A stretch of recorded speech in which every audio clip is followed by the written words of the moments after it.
Hello दोस्तों, कैसे हैं आप सब। आई होप आप सभी लोग बहुत अच्छे होंगे और एसएससी जीडी की परीक्षा की तैयारी ज़ोर शोर से कर रहे होंगे।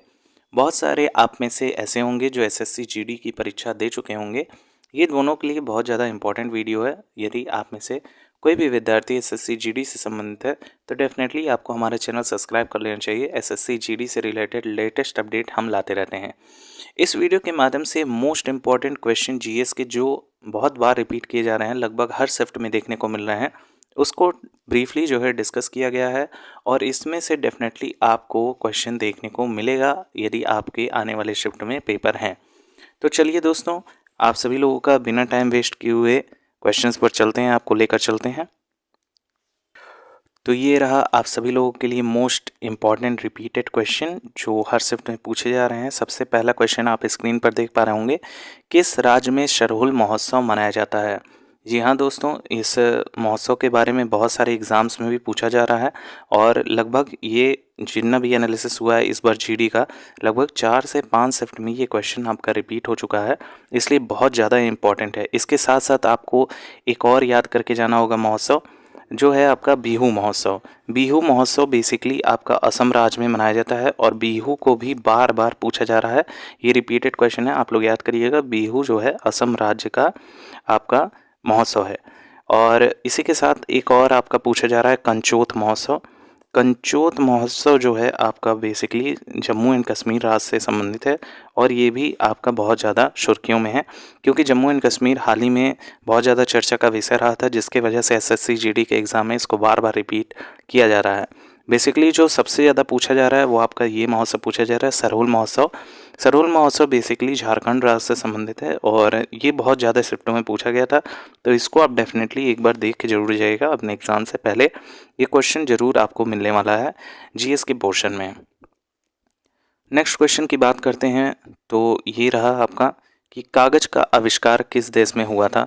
बेसिकली इसको भी 2 से 3 बार एसएससी रिपीट कर चुका है और ये एसएससी सीजीएल जैसे भी एग्ज़ाम में आपको देखने को मिला होगा यदि आपने सीजीएल की परीक्षा इस बार दी है तो इसका जो मेन आंसर है वो आपका चीन देश है। चीन देश में सबसे पहले कागज़ का आविष्कार हुआ, उसके बाद फिर ये वृहद रूप से हर कंट्री में फैलने लगा। नेक्स्ट क्वेश्चन की बात करते हैं, उसमें ज़्यादा एक्सप्लेनेशन की ज़रूरत नहीं थी। ये है आपका भारत का प्रथम गवर्नर जनरल कौन था। बेसिकली भारत के प्रथम गवर्नर जनरल जो थे वो आपके लॉर्ड विलियम बेंटिक थे। LWB के नाम से आप याद कर सकते हैं। एल से लॉर्ड, डब्ल्यू से विलियम, बी से बेंटिक, LWD से भी आप याद कर सकते हैं और बेसिकली यही भारत के प्रथम गवर्नर जनरल थे। इसके साथ ही साथ आपका एक क्वेश्चन और पूछा जाता है कि किसके शासनकाल में जो है आप लोगों का जमींदारी प्रथा का उन्मूलन किया गया था। तो ये आप लोगों के लिए होमवर्क है, आप ढूंढिएगा। इसको भी करीबन 2 से 3 बार रिपीट किया जा चुका है एसएससी के एग्ज़ाम में, तो ये आप ज़रूर देख कर जाइएगा। नेक्स्ट क्वेश्चन की बात करते हैं। नेक्स्ट क्वेश्चन आपका ये रहा, कौन सा विटामिन आंवले में पाया जाता है। बेसिकली आंवले में तो पाया जाता है और लगभग सभी खट्टे फलों में, जितने भी खट्टे फल आपके होते हैं सभी खट्टे फलों में ये विटामिन आपको देखने को मिलता है और इसका बेसिकली नाम है विटामिन सी। विटामिन सी लगभग हर खट्टे फलों में आपको देखने को मिलता है और ये क्वेश्चन आपका 4 से 5 बार रिपीट हो चुका है। इसी के साथ साथ आपका एक और क्वेश्चन संबंधित पूछा गया है, वो आपका ये पूछा गया है कि किस मृदा में जो है आपकी काजू की खेती की जाती है। काजू की खेती जो है आपका बेसिकली लेटराइट मिट्टी में की जाती है और लेटराइट मिट्टी में की जाती है। आप एक बार गूगल ज़रूर कर लीजिएगा, ये भी क्वेश्चन जो है 2 से 3 बार रिपीट हुआ है। वहीं बात करते हैं नेक्स्ट क्वेश्चंस की, इंसुलिन का उपयोग किस रोग में होता है। ये बहुत ज़्यादा इंपॉर्टेंट क्वेश्चन है और लगभग 4 से 5 बार कई शिफ्टों में पूछा जा चुका है। इंसुलिन का उपयोग बेसिकली मधुमेह रोग से होता है। मधुमेह रोग जो होता है उसमें आपका इंसुलिन का उपयोग किया जाता है और इसमें जो है ये आपका आंसर होगा। नेक्स्ट बात करते हैं, तो आपका ये क्वेश्चन है कि भारत में सूर्य किस राज्य में सबसे पहले उगता है। और बहुत इंपॉर्टेंट क्वेश्चन है कि सूर्य सबसे पहले किस राज्य में उगता है, तो ये बेसिकली आपका अरुणाचल प्रदेश में आपका उगता है सबसे पहले सूर्य। और एक क्वेश्चन और बन रहा है, बहुत ज़्यादा देखा गया है कि सूर्य पृथ्वी तक आने में कितना समय लेती है। तो 8.5 मिनट का लगभग समय लेती है।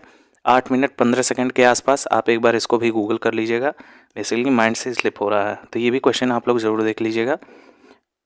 नेक्स्ट क्वेश्चन है आपका, भारत की मुख्य भूमि का सबसे दक्षिणतम किनारा कौन सा है?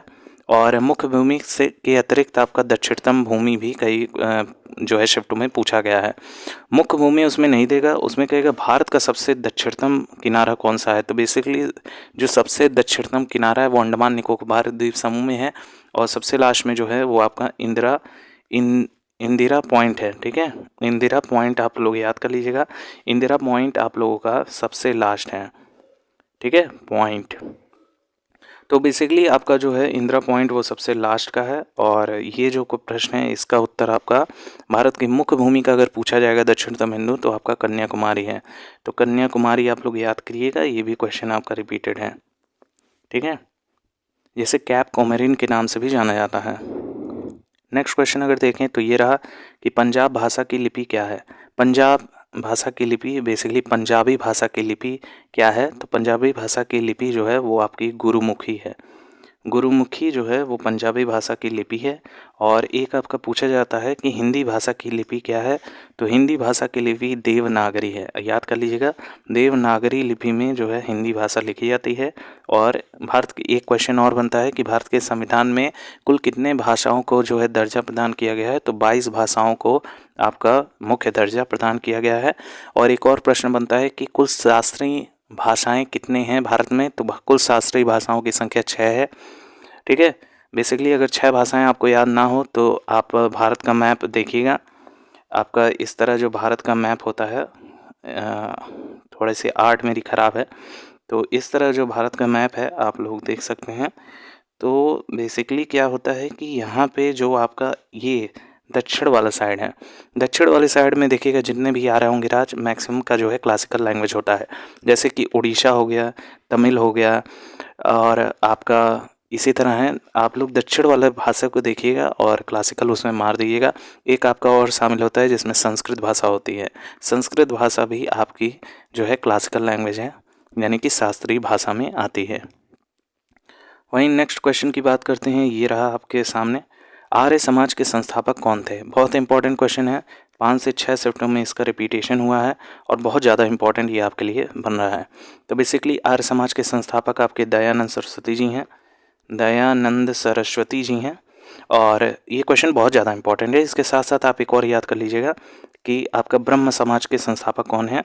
तो ब्रह्म समाज के संस्थापक आपका राजा राम मोहन राय जी हैं, राजा राम मोहन राय जी हैं। ठीक है, ये बहुत इंपॉर्टेंट क्वेश्चन है।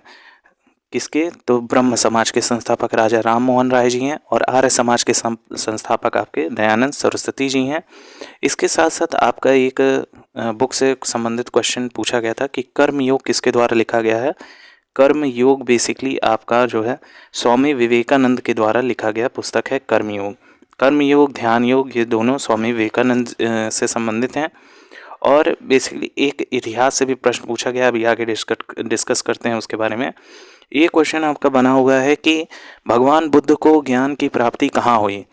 तो मोस्ट लोगों को पता होगा, मोस्टली लोगों को आप में से, कि भगवान बुद्ध को ज्ञान की जो प्राप्ति हुई थी वो बोध गया में हुई थी, और बोधि नामक वृक्ष के पास हुई थी। तो बोध गया में इनका जो है ज्ञान की प्राप्ति हुई थी।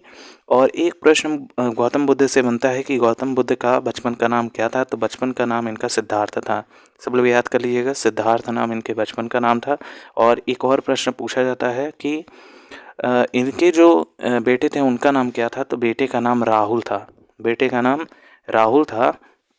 और एक घोड़े से संबंधित भी प्रश्न पूछा गया था कि जिस घोड़े पे ये जो है अपना गृह त्यागे थे उस घोड़े का नाम क्या था?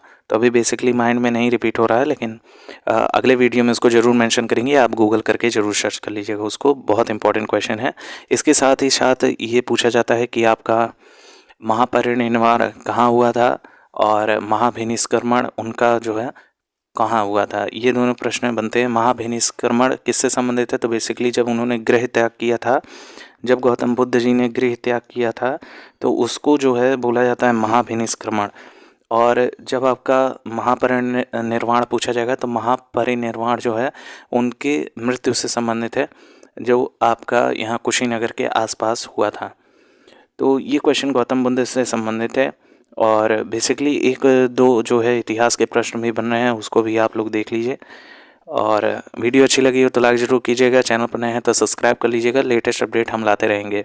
इतिहास के जो प्रश्न हैं वो ये था कि आपका एक प्रश्न बन रहा था कि पानीपत का प्रथम युद्ध किनके बीच हुआ था। तो आपका बेसिकली पानीपत का जो प्रथम युद्ध था वो बाबर और इब्राहिम लोदी के बीच में हुआ था। बाबर और इब्राहिम लोदी के बीच में ये युद्ध लड़ा गया था, पानीपत का प्रथम युद्ध, जिसमें बाबर विजयी था और ये युद्ध 1526 में लड़ा गया था। उसके बाद खानवा का युद्ध, फिर इसी तरह के युद्ध बाबर ने लड़े थे और एक भी युद्ध में पराजित नहीं हुआ था। ठीक है, तो मित्रों इतने क्वेश्चन बहुत इंपॉर्टेंट थे। कल भी हम आपके लिए इंपॉर्टेंट क्वेश्चन लाएंगे एसएससी जीडी से संबंधित, और लेटेस्ट अपडेट के लिए आप हमारा चैनल सब्सक्राइब कर सकते हैं।